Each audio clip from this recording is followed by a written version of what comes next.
Now that I finished the hem of my hoodie and I put my drawstring through, if you want to do the drawstring, remember that's optional, so you didn't have to do that. But after doing those two things, I'm on to the very last step. So this is really exciting. It says to overcast the bottom edges of the sleeve or of the sleeves, fold 1 inch hems to the wrong side, press and pin. Stitch close to edges of the hem.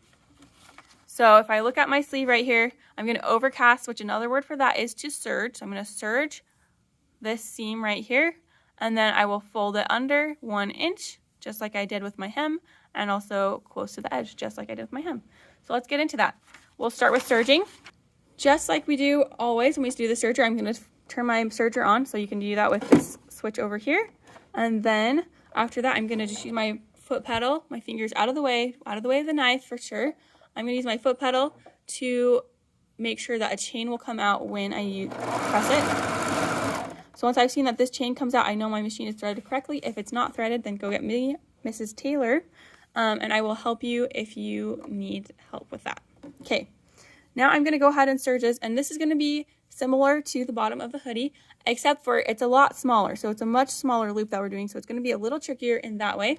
And my seam allowance, I still want to go to the back of my hoodie, so I'm going to find which way is the back. I'll just look over at my hoodie, so if I pull my sleeve over, this is the front of my hoodie, so if I follow that, this is still my front, this is still my front, this is still my front. So this is the front of my hoodie, and this is the back of my hoodie. So that's where I want my seam allowance to go. So I'll just pull my seam allowance that way when I get there. On the sleeve, it's going to be different on each sleeve, so make sure you're checking for the other sleeve so that you don't do you do the opposite.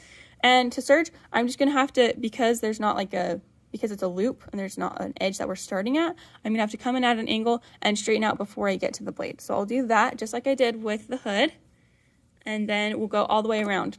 I want to be really, really careful that I don't have something sneaking underneath, so I'm not like serging 2 layers. I'm only serging 1 layer, okay? I want to make sure that nothing is sneaking underneath, because it would be really sad to cut a hole into my sleeve when I'm so close to being done. So I'm going to be really careful. I'll come in making sure I have only 1 layer, so I'll pull this out of the way as I can, make sure my seam allowance is going towards the back, and then I'm going to just come in at an angle.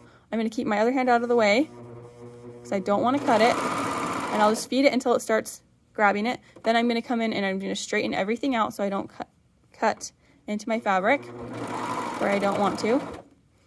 And I'm just going to keep rotating my fabric around this loop because it's one big loop, or one little loop really. So I'll sew a little bit or serge a little bit, and then I'm going to just readjust, making sure that I only have 1 layer because I don't want to accidentally cut something or serge something in that wasn't supposed to be. Then I'll rotate. So I'm usually going about 1 inch to 1.5 inches, and then I'll rotate.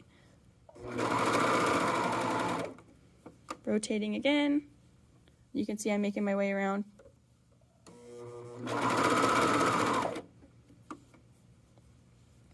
Be sure to keep your fingers out of the way of the blade.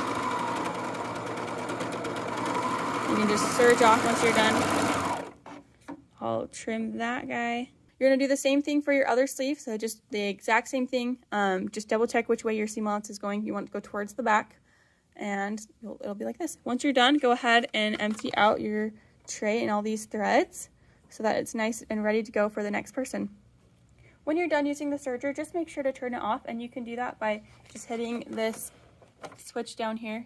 You can't quite see it still, but it's right under this wheel right here. It's a black switch, and you're going to hit it so that the circle is what's pressed down, and then the line is kind of lifted up. So make sure that the circle is pressed down so that the machine is off, and that way if someone walks by, they don't accidentally like step on the presser or the foot pedal and have the serger go wild. Okay? So make sure to turn it off once you're done.